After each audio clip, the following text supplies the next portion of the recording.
ఈరోజు హనుమకొండలో ప్రెస్ క్లబ్లో నిర్వహించిన తెలంగాణ బీసీ మేధావుల ఫోరం ఆధ్వర్యంలో నిర్వహించిన కుల జనగణన మరియు స్థానిక సంస్థల రిజర్వేషన్ల పెంపుపై నిర్వహించిన సదస్సులో పాల్గొన్న తెలంగాణ తొలి శాసనసభాపతి ప్రస్తుత ఎమ్మెల్సీ సిరికొండ మధుసూదనాచారి.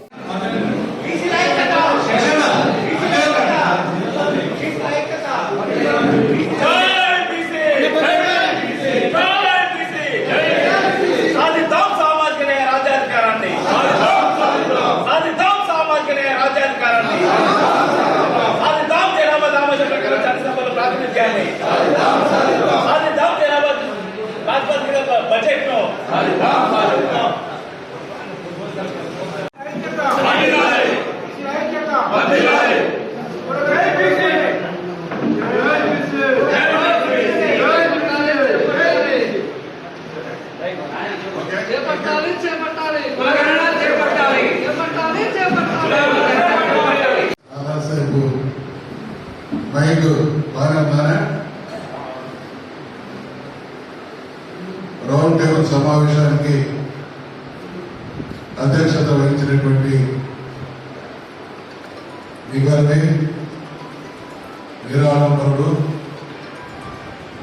నమ్మినటువంటి సిద్ధాంతం కోసం తన జీవితాన్ని అంకితం చేసి ప్రకటిస్తున్నటువంటి చిరకాల సోదరులు జనార్దన్ గారు, గౌరవనీయ పెద్దలు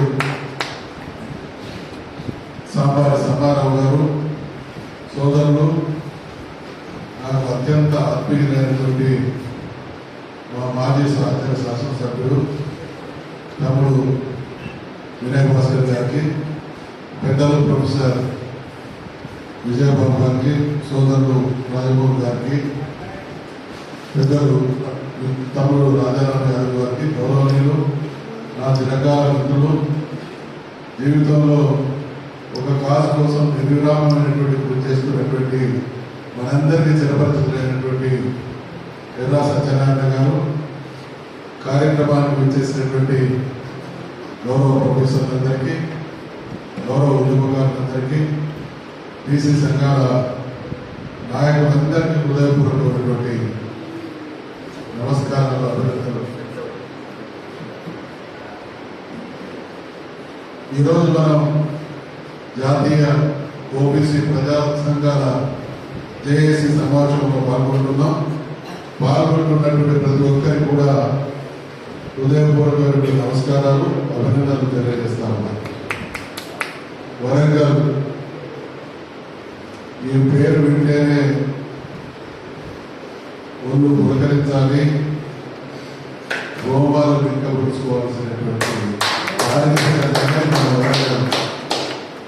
ఇది పోరాటాల పురిటిగడ్డ, ఉద్యమాలకు కేరా బట్రస్ వరంగల్ అనేటువంటి విషయాన్ని మా సహచరులందరికీ గుర్తు చేస్తా ఉన్నారు.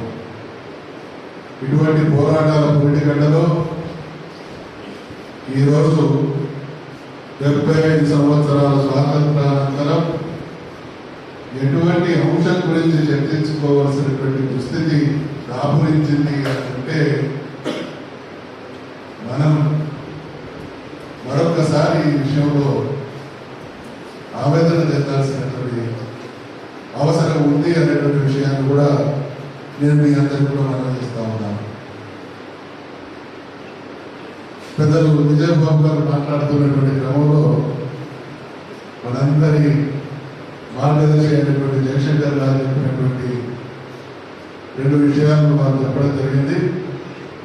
నేను తెలంగాణ ఉద్యమ సందర్భంగా మేము కానీ